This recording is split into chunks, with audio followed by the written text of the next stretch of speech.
영재가 되고 싶은 지망생들을 대상으로 하는 수업이지 학원가로의 인재 유출도 저는 좀 꽤나 심각하다고 생각을 해요. B레벨의 대학을 갈 아이가 A레벨 대학을 사교육의 힘을 빌려서 가는 것부터가 이런 인플레이션의 시작이라고 생각을 해요.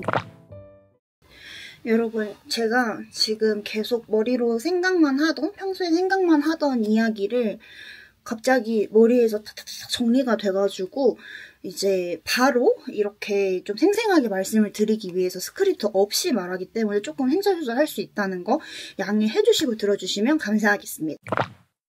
사실 우리나라에서 지금 교육 쪽에서 제일 문제시되고 있는 것 중에 하나가 의대 과열 현상이잖아요. 의대 쪽으로의 이공계 인재 유출이 너무 심하다. 근데 솔직히 제가 느끼기에는 의대로의 인재 유출도 분명 심각한 건 맞지만 학원가로의 인재 유출도 저는 좀 꽤나 심각하다고 생각을 해요. 왜냐면 제가 이거는 영상에서는 말씀을 안 드리고 이제 따로 신문사 인터뷰나 이런 데서만 조금 언급을 하긴 했는데 그런 경우가 주변에 좀 있어요. 어렸을 때부터 계속해서 영재 교육을 받다가 이제 어른이 되고 이제 취업을 할 때쯤이 돼서 다시 사교육계로 돌아가서 영재 수업을 하는 거예요. 근데 솔직히 말해서 제가 느꼈던 눈에 띄는 영재가 아니라 노력형 영재였던 저 같은 경우에는 늘 그런 영재 학원들, 영재 교육들 이런 시스템을 보면서 이거는 영재들을 위한 교육을 하는 게 아니라 영재 지망생들, 영재가 되고 싶은 욕심이 있는 아이들과 엄마들을 모아다가 하는 그런 엘리트 교육이라고 느꼈거든요. 그러니까 약간 느낌이 다른 거죠. 엘리트 교육인 거는 동일한데 엘리트 교육이 나쁘다고 막 뭐라 하는 게 지금 아니라 그거를 마케팅 포인트로 팔아먹는 거죠. 한마디로. 하여튼간에 그래서 제가 무슨 생각을 했냐면 왜 한간에 그런 얘기가 있잖아요. 대학교 신입생들 해가 갈수록 상태가 좀 이상하다. 좀 예전보다 명석하지도 않고 사회성도 떨어진다 뭐 이런 얘기를 하는데 그게 어느 정도 사회적인 여러 가지 부분에 영향을 받아서 그런 거일 수 있겠죠. 대표적으로 소셜미디어의 범람이나 이런 것들도 있겠지만 저는 또 생각을 하는 게 사교육 시장이 너무너무 커지다 보니까 애들이 자기 수준 이상의 대학을 가게 되는 현상이 생긴다고 저는 조심스럽게 생각을 해봅니다.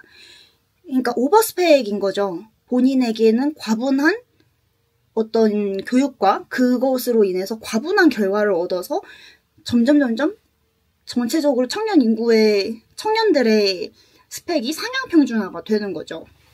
이게 단순히 이제는 회사에 들어가기 위한 취업 스펙에서만 우리 다들 너무 오버스펙으로 상향평준화가 돼 있다 이런 얘기를 했는데 제가 보기에는 일단 그 대학을 가는 것부터 예를 들어 B레벨의 대학을 갈 아이가 A레벨 대학을 사교육의 힘을 빌려서 가는 것부터가 이런 인플레이션의 시작이라고 생각을 해요. 그리고 앞에 이야기와 더불어서 연결돼서 생각할 수 있는 점은 이런 애들이 그렇게 어렸을 때부터 혼자 공부하는 걸 못하고 사교육에 노출이 되고 사교육에 너무 심하게 매몰되고 하다 보니까 애들이 혼자서 공부할 수 있는 힘을 사실 잃은 거죠, 많이. 그래서 왜 그런 얘기 있잖아요. 대학교 가서 서명대 수학 이런 거 과외 받는다고. 그게 다 그런 이유가 아닌가 싶습니다. 그리고 일단 좀 슬픈 얘기지만 그렇게 영재교육을 받고 사교육을 많이 받고 하는 애들 중에 물론 경제적으로 정말 풍족해서 그거를 다 소비만 할 수 있는 친구들도 있겠지만 그거를 투자 비용이 되어버려가지고 자기가 아웃풋을 내야 되는 친구들이 분명 많단 말이에요. 그런 친구들 같은 경우에는 취업시장에 들어가기 전에 되게 달콤한 제한이 있을 수밖에 없는 것 같아요. 사교육 시장으로 내가 다시 들어가면 돈을 많이 벌 수 있는데 내가 그 투자했던 비용을 다 회수할 수 있는 거잖아요. 실제로 대학생들 과외가 그런 개념으로 많이 성행을 또 하고요. 그래서 솔직히 어디부터 잘못됐다고 얘기를 해야 될지도 모를 정도로 되게 다 얽혀있긴 한데, 일단 이 영상의 핵심만 말하자면, 저는 의대로의 인재 유출도 우리가 걱정을 해야 되는 건 맞지만, 조금 더 가시화하고 조금 더 제도적으로 문제 삼아야 할 거는 사교육 시장으로의 인재 유출이 아닌가라는 생각을 했습니다. 그리고 되게 주변에 사교육 취업이 잘 안 돼서 사교육 시장으로 발을 들인 친구들도 꽤 되는데, 솔직히 말해서 자기들도 그런 고통, 자기들도 그런 게 완전히 옳은 시스템이라고는 생각을 하지 않는데도 그곳에 들어가서 다시 그 투자 비용을 회수할 수밖에 없게 되는 그런 제도적인, 그런 구조적인 문제가 제가 이 영상에서 바로 단언을 하면서 이렇게 바꿔야 된다라고는 절대 말을 못하고, 저는 그 정도의 그릇도 되는 사람이 아니지만 그래도 한번 문제 제기 정도는 해보고 싶었어요.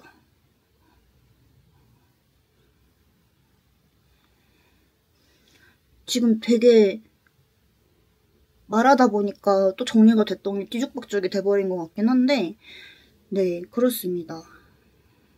어떻게 끝을 내야 될까요? 그리고 여러분, 영재교육 하면 진짜 막 주변에서 보면 막 진짜 창의적인 문제를 푸는 것 같아 보이고 하잖아요. 제가 보기엔 사실 아니에요. 제가 느끼는 걸로는 아니었어요. 왜냐하면 어차피 그 영재 교육을 위한, 영재 시험을 치기 위한 사교육이 또 존재를 하고, 그리고 어쨌든 문제를 풀어야 되기 때문에 선행 개념을 가져올 수밖에 없단 말이에요.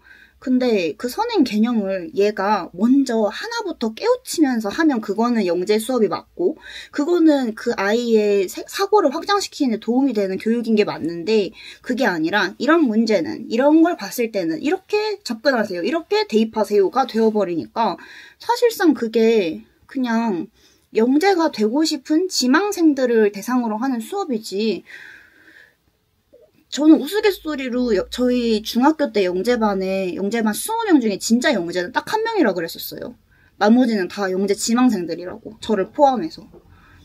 하여튼 이런 허상에서 언젠가는 빨리 우리가 벗어나야, 이런 단순히 뭐 제가 앞서 말한 사교육 인재 유출 이것뿐만이 아니라 어쨌든 이렇게 하는 교육들이 되게 소모적인 교육이잖아요, 사실. 막말로 제가 옛날에 영재교육을 받았지만 정말 그런 돈을 엄청나게 쓰고 엄마 고생시키고 저도 이제 상처 입고 했지만 지금 사실 남는 게 저는 없다고 생각을 한단 말이죠.